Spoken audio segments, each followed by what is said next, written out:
Our old pal Butter just sat down. And, Butter, you know, it's always all about you, but I think we got to talk about your partner here for a little bit. You know it's never been about me. It's always been about him. And now he just raised the stakes even higher, you know. Big Vinny has been on The Biggest Loser now for 7 weeks and weighed in. I think his beginning weight was 426.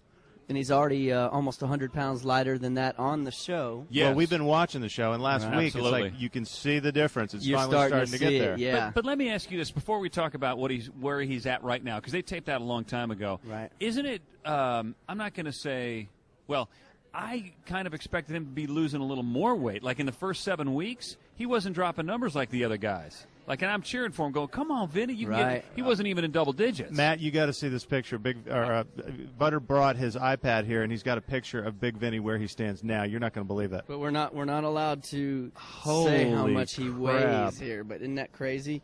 Here, let's just get. Oh, the thing my. about him on the show. Holy crap! And for those of you, we're sitting here flipping through an iPad. I mean, I think if you looked at it, like the first episode, if you're able to see it, they did a scene where they had to literally walk a pole through the desert, and he couldn't even walk. So Yeah. I think for him, he had just early on, he was just so big and kind of as much as he dances and does what he does, when you get on a treadmill or you have to start losing weight in your diet, I think it just took him a while to kind of kick into gear just because he was just kind of that bad of shape to begin with. And and now you're starting to see, you know, I think he had a 13 or 14 this week, and it's exciting. And I know that you know, these things can mean a lot of different things to people. This guy's changed, and he's changed in a really good way, and it's exciting to see for him. Well, I got to tell you, when we had him on, because we interviewed him a couple weeks ago when The Biggest Loser started up, I could hear, and I told Ben, because you're good like this, I could hear Skinny. Like, I was like, this guy's not fat anymore. You can. His voice is different. Yeah, he lost in his vocal cords. It's physically, he lost weight in his voice as well.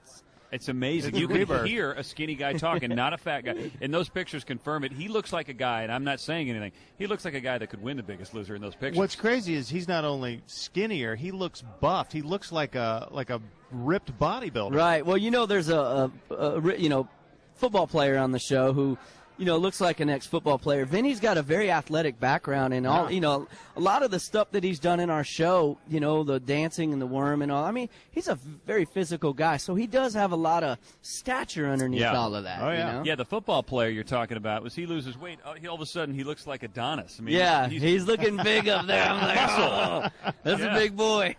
Well, it must be great for, you know, Big Vinny's fiancée. Moving forward, I mean, look at this guy that's coming home now. It's not the same dude with that, what did he call his belly? Like Cletus or something? The turtle. He calls it Cecil. Cecil. He named his stomach. Yeah. It's like his whole thing. Yeah. Well, you know, not to be X-rated here, but, you know, he's probably seeing things differently He can find his than wiener. he has in years. Well, this is a win-win. I mean, obviously, he's going to be alive and healthy for a long time to come, and it's great exposure for Trailer Choir. You guys are going to be, like, world famous Although now. they've never let him say one time the name of the band that he's a part of. I know you've noticed that, Butter. Well, yeah, but I will tell you this. Good things are coming. Right. Okay. So, you know, and we were able to, we wrote a song called Love Me First. It's all about this thing that he's gone through, and we have been able to be creative together a little bit, but it is about just this personal time for him. And after this whole thing winds up, you know, the finale's on December 13th, and we just got a lot of exciting things. And man, I'm just happy for the guy.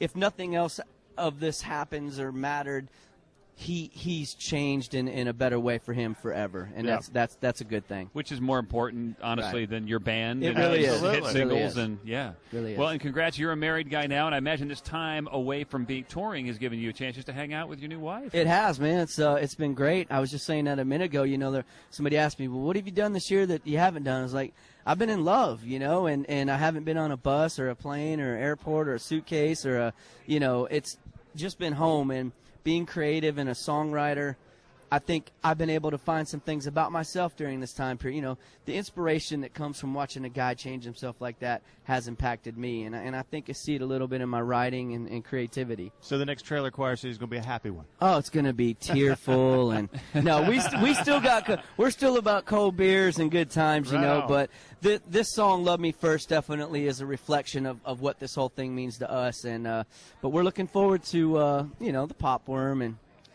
Colbert. When you get back on tour, though, you better eat lettuce and all that healthy stuff. No more Wonder Bread and peanut butter. I know. I ate lunch with him the first time the other day, and he didn't order an appetizer. He was worried about what kind of salt was going on the salmon. Good for him, man. You can't mess around with diabetes. Don't mess around.